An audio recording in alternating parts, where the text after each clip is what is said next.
অসংখ্য নবী রাসূলের পুণ্যভূমি ফিলিস্তিন। কুরআনের ভাষায় এই অঞ্চলের নাম বিলাদ আশ-শাম।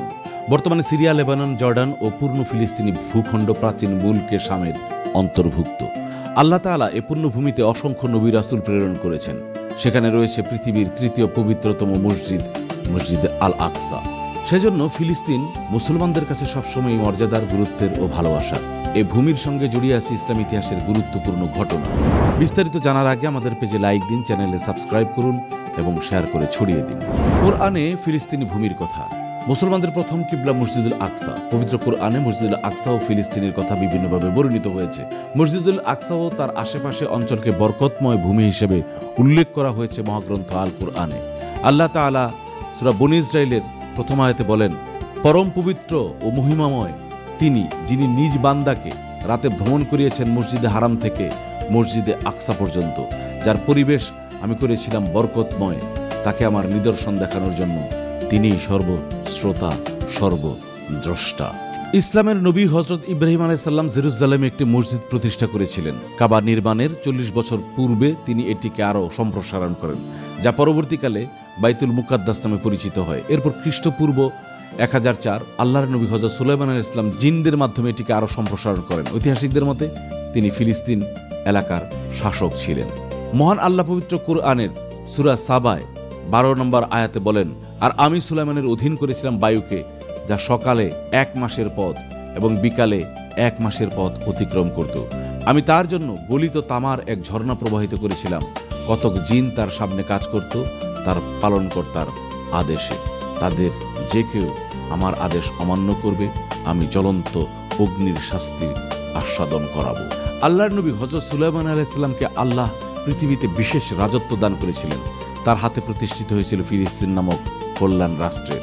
আল্লাহ তাআলা সূরা আম্বিয়া 81 নম্বর আয়াতে বলেন, সুলাইমানের বশীভূত করে দিয়েছিলাম উদ্দাম বায়ুকে, তা তার আদেশক্রমে প্রবাহিত হতো সে দেশের দিকে যেখানে আমি কল্যাণ রেখেছি, আর প্রত্যেক বিষয় সম্পর্কে আমি সম্যক অবগত।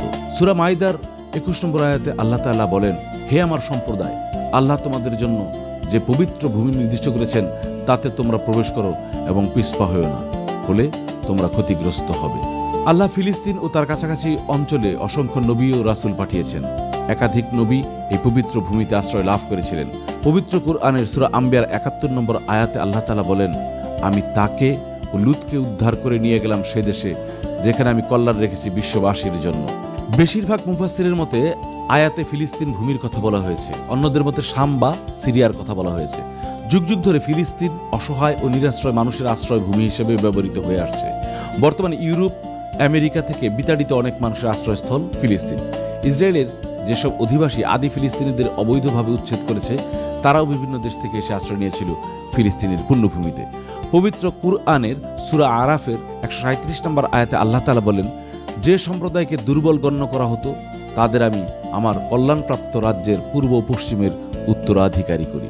মুফাসসিররা বলেন, এই আয়াতে ফিলিস্তিন ও প্রাচীন শামের কথা বলা হয়েছে। ফিলিস্তিনের মসজিদুল আকসা হল মুসলিমদের প্রথম কিবলা, যার দিকে মুখ করে রাসূল সাল্লাল্লাহু আলাইহি ওয়াসাল্লাম ও সাহাবীরা 10 বছর নামাজ আদায় করেছিলেন। মহান আল্লাহ বলেন, তুমি যেখান থেকে বাহির হও না কেন মসজিদুল হারামের দিকে মুখ ফেরাও, এবং তোমরা যেখানেই থাকো না কেন ওর দিকে মুখ ফেরাবে। সূরা বাকারা 150। হাদিসে ফিলিস্তিনি ভূমির কথা উল্লেখ আছে। ইতিহাসে প্রথম নির্মিত মসজিদ মসজিদুল হারাম, তারপর মসজিদে নববী, তারপর স্থানে আছে সুশোভিত প্রাচীনতম জেরুজালেম শহরে অবস্থিত মুসলিমদের তৃতীয় পবিত্রতম মসজিদুল আকসা। হযরত আবু যর গিফারী রাদিয়াল্লাহু তাআলা আনহু থেকে বর্ণিত, তিনি বলেন, আমি বললাম, হে আল্লাহর রাসূল, দুনিয়াতে প্রথম কোন মসজিদটি নির্মিত হয়েছে? তিনি বললেন, মসজিদুল হারাম। আমি পুনরায় জিজ্ঞেস করলাম, তারপর কোনটি? প্রতি উত্তরে তিনি বললেন, তারপর মসজিদুল আকসা। এরপর আমি জানতে চাইলাম, উভয়ের মধ্যে ব্যবধান কত বছরের? তিনি বললেন, 40 বছরের ব্যবধান। বিশুদ্ধ হাদিসের গ্রন্থ বুখারী ও মুসলিমে হযরত আবু সাঈদ খুদরী রাদিয়াল্লাহু তাআলা থেকে বর্ণিত, রাসূল সাল্লাল্লাহু আলাইহি ওয়াসাল্লাম বলেন, ইবাদতের উদ্দেশ্যে 3টি মসজিদ ছাড়া অন্য কোথাও ভ্রমণ করা যাবে না, মসজিদুল হারাম, আমার এই মসজিদ বা মসজিদে নববী, ও মসজিদুল আকসা। হযরত আব্দুল্লাহ ইবনে আমর রাদিয়াল্লাহু তাআলা থেকে বর্ণিত, রাসূল সাল্লাল্লাহু আলাইহি ওয়াসাল্লাম বলেন, যখন সুলাইমান ইবনে দাউদ বাইতুল মাকদিসের নির্মাণ কাজ সম্পন্ন করলেন, তখন তিনি আল্লাহর কাছে 3টি বিষয়ের প্রার্থনা করলেন, তার মতো শাসন ক্ষমতা এবং এমন রাজত্ব যা তারপরে কাউকে প্রদান করা হবে না, ও সালাত আদায়ের একনিষ্ঠ মনে উক্ত মসজিদে আগমনকারীর পাপ মোচন করে তার জন্মের দিনের মতো নিষ্পাপ করার প্রার্থনা করেছেন। হযরত আবু উমামা রাদিয়াল্লাহু তাআলা আনহু থেকে বর্ণিত রাসূল সাল্লাল্লাহু আলাইহি সাল্লাম বলেছেন, আমার উম্মতের একটি দল সত্যের উপর বিজয়ী থাকবে, শত্রুর মনে পরাক্রমশালী থাকবে, দুর্ভিক্ষ ছাড়া কোনো বিরোধী পক্ষ তাদের কিছুই করতে পারবে না। আল্লাহর আদেশ তথা কিয়ামত পর্যন্ত তারা এমনই থাকবে। সাহাবায়ে কেরাম জিজ্ঞাসা করলেন, হে আল্লাহর রাসূল, তারা এখন কোথায় থাকবেন? রাসূল সাল্লাল্লাহু আলাইহি ওয়াসাল্লাম বললেন, তারা বাইতুল মাকদিস এবং তার আশেপাশে থাকবেন। ফিলিস্তিনে হাসরের ময়দান হবে।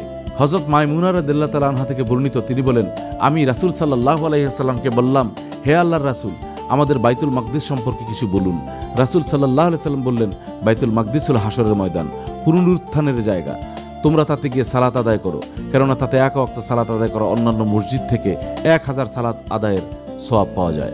হযরত মাইমুনা রাদিয়াল্লাহু তাআলা আনহা বললেন, যে ব্যক্তি মসজিদুল আকসাতে গমনের শক্তি সামর্থ্য রাখেন না, তার ব্যাপারে আপনার কি অভিমত? তিনি বললেন, সে যেন তার জন্য জ্বালানি তেল হাদিয়া হিসেবে প্রেরণ করে, কেননা বাইতুল মাকদিসের জন্য হাদিয়া প্রেরণ করে যে ব্যক্তি, সে তাতে নামাজ আদায়কারী ব্যক্তির মতো সওয়াব লাভ করবে।